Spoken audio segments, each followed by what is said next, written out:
Hi, in this video I'll be demonstrating how to change these camshaft adjuster magnets.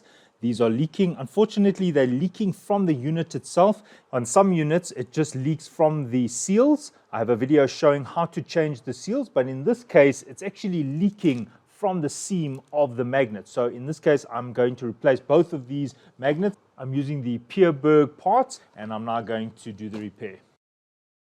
Right, so the first step is to remove the connector. You just need to squeeze that and that together. I can't get my finger there, so I'm just going to use a screwdriver, and there I can remove the connector. I'm just going to put that over there. Right, the other side. Right, there are 3 screws using an E8. If this pipe is in your way, it's a good idea to just remove it because you don't want to be bumping this and tearing these seams. These seams separate quite easily. Careful not to drop the screw when this comes out.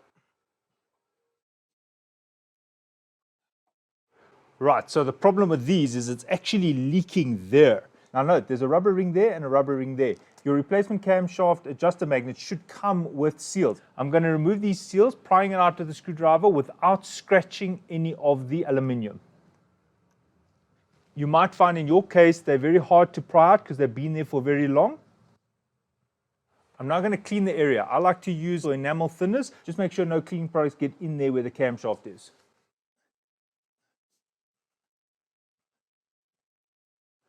I then wrap my screwdriver and clean inside here to make sure there's no oil.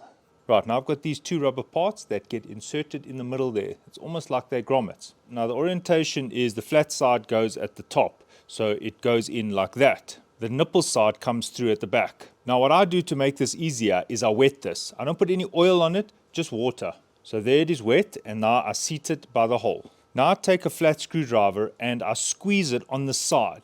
So I depress it on the side while pressing on the top. I depress it on the side while depressing on the top, and I go around until it pops through. Please don't take a screwdriver and push it like this. It'll just go through the grommet and it will break through the other side, making a leak. So what I'm going to be doing is I'm going to be taking my screwdriver, and all I'm doing is I'm squashing it like that while pressing it in. So this is what I'm doing with my screwdriver from the inside. You can see that I'm depressing the wedge that goes around the side. So there, I'm taking it in hand, I'm using my thumb to depress it down, and now I take my screwdriver, and as I said, I'm pressing on the wedges, and I'm pressing and rotating. So now this side I've pressed, so I'm turning this while still holding it, and I'm coming to the other side and I'm squeezing it through. Now have a look at that, it is starting to come through, and I carry on doing that. You can see how I'm going round and depressing it, and it's going through now. Alright, so that's the underside. You can see that the nipple is almost through, but the one side is still stuck. And that is why it looks like that. It's a little bit raised on that side. So I'm going to make sure it's still wet in there. I take my screwdriver and I just push that side in while depressing the top. Now it is all the way through. Right, there I'm showing it is now all the way through. Now what I do is I just take that nipple with my finger and lean it to the side while I go around, making sure that it has cleared the platform. Now on the back side here, I take my finger while it is all dry and sticky now because it's rubber, and I turn it, and I watch on this side to see that it is turning. Right, it should be clear that it is turning nicely. Right, on the other side I do the exact same thing. I make sure it's wet there, I seat that in, I depress it, I take my screwdriver and I wedge on the side there. And it's starting to go in already. Then I turn it with my fingers and I go around to the sides. Right, it's completely flush on this side, but it is raised on that side. So I just apply pressure, make sure it's wet, and I take my screwdriver and just press in the last part. And there the nipple is coming through. Now I just lean the nipple from side to side while rotating this. I rotate the grommet now with my finger, making sure that it is turning. If you cannot rotate it from the back, it's fine. Just make sure that the nipple is all the way through. You can actually feel the tip of your nail, the wedge around the side. Right, because these screws might have some oil on them, I just use some enamel thinners just to clean them. Right, this is not a mandatory step, but I like to just put 1 drop of the blue thread lock or nut lock, whatever you want to call it. Right, I just put 1 drop. It's not a requirement, I just like to do it. Right, I make sure there is no oily residue in here. It's completely dry and clean. I put the new seal here. You might need to hold it in place.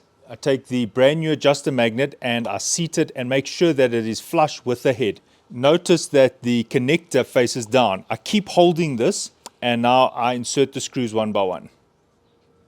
Now just a note, if the screw feels like it's getting tight while it's still in the very early phase, then rather take it out and try again.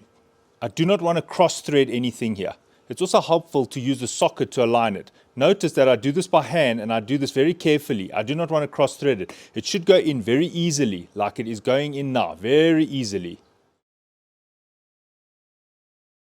I now tighten them until it offers a little bit of resistance. I go around over and over again until it offers a bit of resistance. I then leave this side and I go and do the other side. Make sure to check that when you're tightening it, that this is always flush. If you notice that it has separated from the chassis, you'll have to recheck that the seal is still in place.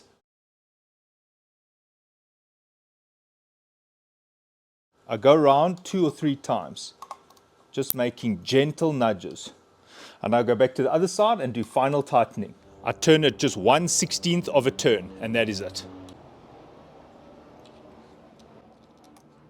And now I do the same on this side, just 1/16th of a turn.